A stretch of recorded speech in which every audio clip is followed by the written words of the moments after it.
तो गाइज़ आप लोग अगर बहुत जल्दी बीमार हो जाते हैं, बहुत कम इन्फेक्शंस पे आपकी बॉडी में बहुत ज़्यादा डिस्टरबेंस क्रिएट हो जाता है, इसका मतलब ये है कि आप लोगों की इम्यूनिटी बहुत ज़्यादा वीक है।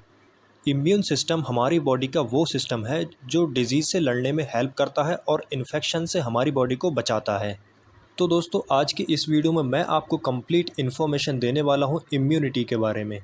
और अगर आप लोगों की भी इम्यूनिटी बहुत वीक है, आप लोग बहुत जल्दी बीमार हो जाते हैं, तो ये वीडियो एंड तक ज़रूर देखना, क्योंकि इस वीडियो में मैं आपको ये भी बताऊंगा कि आप कैसे अपनी इम्यूनिटी को स्ट्रॉन्ग बना सकते हैं और ईज़िली सभी डिजीज़ से आप फाइट कर सकते हैं।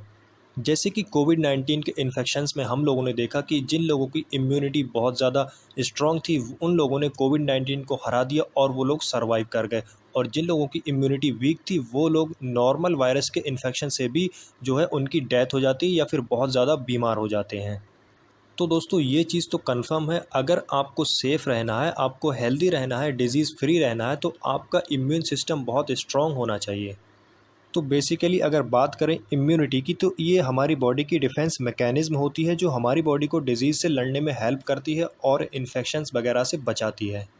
तो गाइज़ यहाँ पर सिंपल सा प्रिंसिपल है, अगर आप लोगों की इम्यूनिटी स्ट्रॉन्ग है तो आप लोग डिज़ीज़ से जो है बचे रहेंगे, और अगर इम्यूनिटी वीक है तो आप लोगों को बहुत जल्दी डिज़ीज़ होती रहेंगी। और हम लोगों को मेडिसिन्स की या फिर सप्लीमेंट्स की भी ज़रूरत तभी होती है जब हमारी बॉडी की इम्यूनिटी किसी भी डिज़ीज़ को बीट नहीं कर पाती है। तो गाइज़ अब बात करते हैं उन फैक्टर्स की जो हमारी बॉडी की इम्यूनिटी को स्ट्रॉन्ग बनाने में बहुत ज़्यादा हेल्पफुल होते हैं या फिर जिनकी वजह से हमारा इम्यून सिस्टम स्ट्रॉन्ग होता है। तो यहाँ पर सबसे पहले पार्ट में कवर करते हैं वैक्सीन्स को। वैक्सीन्स असल में हमारी बॉडी को इम्यूनिटी को स्ट्रॉन्ग तो नहीं बनाती हैं, लेकिन ये हमारी बॉडी की हेल्प करती हैं डिज़ीज़ से लड़ने में।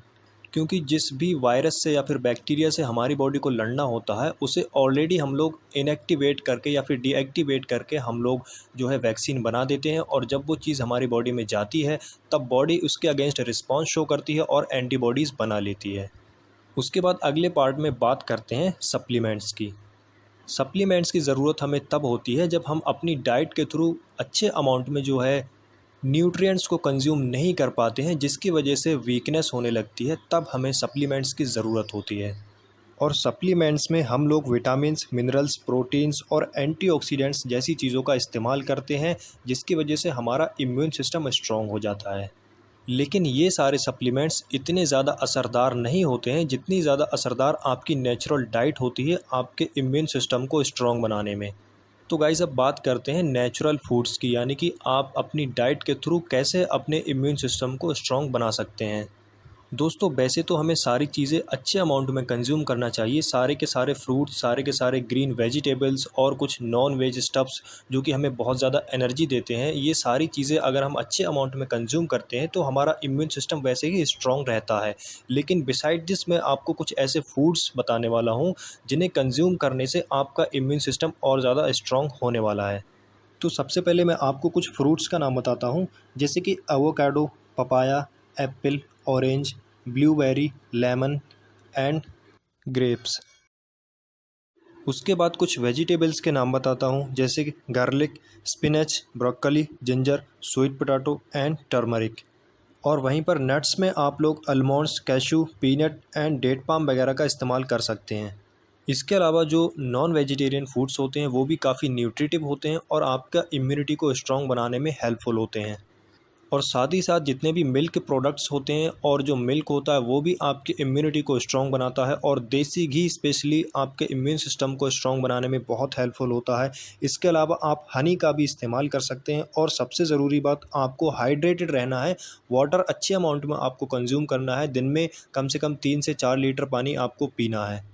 बिसाइड दिस आपको रेगुलर बेसिस पर एक अच्छी स्लीप लेना है। लगभग 8 घंटे की स्लीप नॉर्मल होती है एक यंग के लिए, क्योंकि अपनी हेल्थ को मेंटेन रखने के लिए एक नॉर्मल स्लीप लेना भी बहुत ज़्यादा कंपलसरी होता है। तो गाइस इन सब के अलावा अब मैं आपको एक बहुत ज़रूरी बात बताता हूँ। आप भले ही कितनी ही अच्छी चीज़ों का इस्तेमाल कर लें, कितनी ही अच्छी न्यूट्रिटिव चीज़ आप खा लें, लेकिन जब तक आप मेंटली वीक रहेंगे तब तक कुछ भी नहीं हो सकता है। क्योंकि मेंटल वीकनेस एक ऐसी चीज़ है जो धीरे धीरे आपको फिज़िकली भी वीक बना देती है। तो गाइस सबसे पहले तो आपको मेंटली स्ट्रॉन्ग रहना है, स्ट्रेस बिल्कुल भी नहीं लेना है, टेंशन फ्री रहना है और अच्छी तरीके से अपनी डाइट को फॉलो करना है, अच्छे अमाउंट में न्यूट्रिएंट्स को लेना है, स्लीप को लेना है और साथ ही साथ एक्सरसाइज करते रहना है। एक्सरसाइज बहुत ज़रूरी होती है हमारी बॉडी को हेल्थ को मेंटेन रखने के लिए और सारी फंक्शनिंग करने के लिए।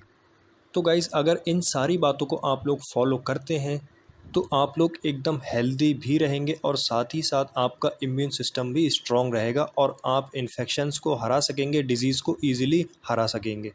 और वहीं पर अगर आप इन चीज़ों को सही से फॉलो नहीं कर पाते हैं तो आपकी बॉडी में डिस्टर्बेंसेस क्रिएट होंगे और ज़रा से इन्फेक्शंस पे आपकी बॉडी में बहुत सारे चेंजेस होने लगेंगे, आपका इम्यून सिस्टम वीक हो जाएगा और आप बहुत जल्दी जल्दी बीमार होने लगेंगे।